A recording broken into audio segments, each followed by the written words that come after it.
हफ्ते की रात हम तीनों बहनें रात देर गए तक जाग कर बातें करती रही। यही कोई रात के 2 बजे होंगे। हमें ऐसा लगा बाहर टीवी लाउंज से बातों की आवाज आ रही है। इस वक्त कौन हो सकता है, हम बोलते हुए कमरे का दरवाजा खोल कर जैसे ही बाहर आए तो रात का खाना तैयार करके मैं फारिग हुई तो बावर्ची खाने से निकलते हुए मेरी नजर दीवार पर लगी घड़ी पर पड़ी। उफ, इतनी देर हो गई। मैंने जल्दी से सामने सोफे पर पड़ी चादर उठाकर ओढ़ी और घर की चाबी पर्स में डालकर घर से निकल गई। रास्ते में ही मगरिब की अजान शुरू हो चुकी थी। बच्चे कहेंगे आज मम्मा हमें ट्यूशन से लेना ही भूल गई। मैं सोचती हुई तेज तेज कदमों से उनके ट्यूशन सेंटर की जानिब बढ़ गई।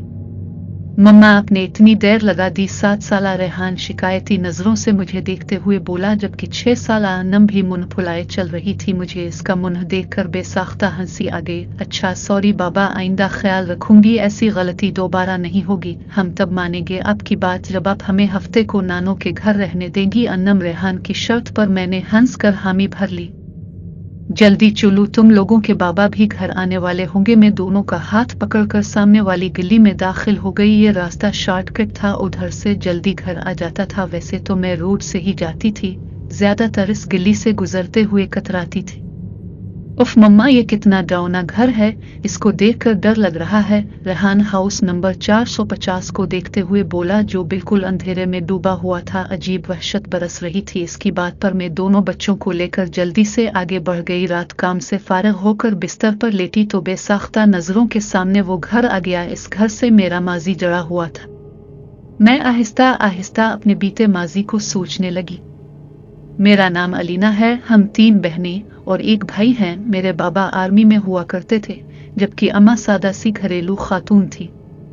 मैं इंटर में थी तो बाबा ने अम्मा की ख्वाहिश पर बड़ा घर ले लिया, क्योंकि जिस घर में हम थे वो घर हमें काफी छोटा पड़ रहा था। जिस दिन बाबा ने नया घर लिया हम सब बहन भाई बहुत खुश थे। 2 मंजिला ये बंगला निहायत खूबसूरत था। नीचे वाले हिस्से में 3 बेडरूम, बड़ा सा टीवी लाउंज और ड्राइंग रूम और बावर्ची खाना था, जबकि ऊपरी हिस्से में 2 बेडरूम, टीवी लाउंज और एक स्टडी रूम था। छोटा सा बागीचा था जिसमें नीम और बीर के दरख्त लगे थे और कारपोर्च इतना था कि एक गाड़ी खड़ी हो जाए। मेरी बड़ी बहन मेहरीन जो मुझसे 2 साल बड़ी थी, और फिर इससे छोटी सना जो 1 साल बड़ी थी, फिर मैं थी, और सबसे छोटा हमारा भाई जो इस वक्त 7वीं जमात में था। हम तीनों बहनों ने ऊपर वाले बेडरूम लिए, जबकि नीचे हारिस अम्मा बाबा के साथ रहता था। हम तीनों बहनें चूंकि काफी डरपोक हैं तो हम एक साथ एक बेडरूम में सोती थी। जिस दिन हम शिफ्ट हुए इस दिन काफी थकन हो गई थी। रात गए तक सामान वगैरह समेट कर फारिग हुए। बाकी का काम अब कल कर लेना, अब जाओ तुम लोग भी सो जाओ। खाने से फारिग हुए तो अम्मी बोले तो हम तीनों बहनें ऊपर आकर लेट गई। थकन इस कदर थी कि लेटते ही नींद आ गई। अभी सोए ज्यादा देर नहीं हुई थी कि मुझे नींद में ऐसा लगा कि कोई बाहर दरवाजा बजा रहा है। मैंने उठकर दरवाजा खोला तो सामने काली बली खड़ी मुझे घूर रही थी। इसको देखकर मेरी बेसाख्ता चीख निकल गई। मेरी चीख पर मेरी बहनें घबरा कर उठ गईं। क्या हो गया, सब खैर तो है? मेहरीन ने मेरे पास आकर पूछा।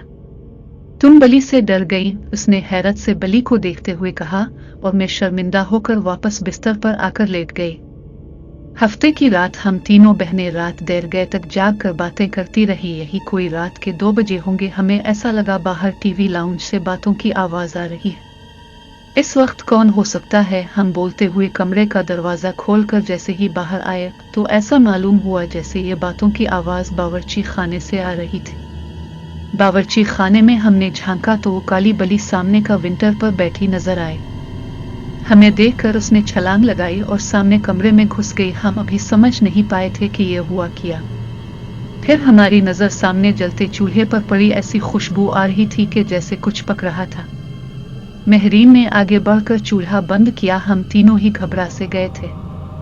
इस बात का जिक्र हमने अगले दिन उम्मी से किया, जिस पर वो अलिफाल्टा हमें डांटने लगे कि जल्दी सोया करो। इतवार खाला अपनी फैमिली के साथ हमसे मिलने आ गई थी।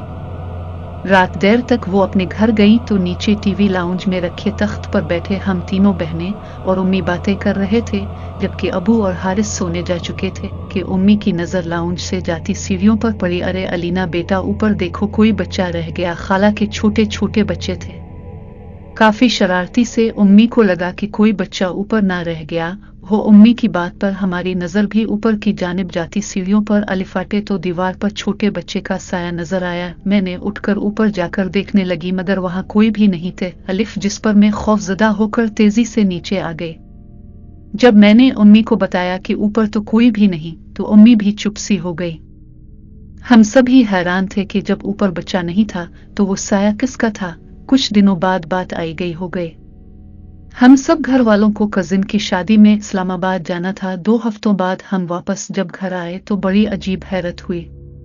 पूरा घर शीशे की मानिंद चमक रहा था। ऐसा लग रहा था कि रोज घर की सफाई होती रही हो। हमें ये सब देखकर बड़ी हैरानी हो रही थी। बल्कि हारिस बोला, ऐसा लगता है रोज काम वाली आकर काम करके जाती थी। मैं मुंह धोने की गरज से गुस्ल खाने में गई तो गुस्ल खाने का गीला फर्श देखकर मुझे हैरत का धचका लगा। ऐसा लग रहा था जैसे किसी ने गुस्ल खाना इस्तेमाल किया हो।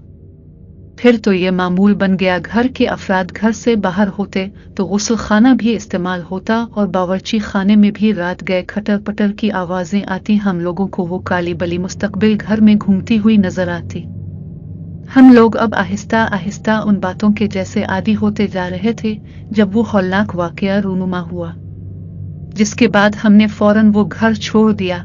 रात के किसी पहर उम्मी की आंख खुली तो उन्हें महसूस हुआ कि छत पर कोई है। वो समझी हम बहनें सोने के बजाय गप्पों में मसरूफ हैं। वो दबे कदमों से छत पर आए। वहां गोल दायरे में 10-12 अजीब शक्ल वालों को बैठे देखा। वो मंजर इतना खौफनाक था कि उम्मी बेहोश हो गई। फजर की नमाज के लिए जब अबू अलिफाट है और उम्मी को कमरे में ना पाकर लाउंज में आए तो उन्हें सीढ़ियों पर उम्मी ऊंधे मुंह पड़ी नजर आए। होश में आने पर जब उम्मी ने रात वाला मंजर बताया तो अबू ने फौरन फैसला कर लिया कि ये घर छोड़ देना मुनासिब है। इससे पहले कि कोई बड़ा नुकसान होता हमने वो घर छोड़ दिया। आज इतने बरस गुजर जाने के बाद भी सोचो तो खौफ की सर्द लहर हमारे जिस्मों में डोल जाती है कि हम 6 माह जिसको बली समझते रहे दर हकीकत वो एक जिन था।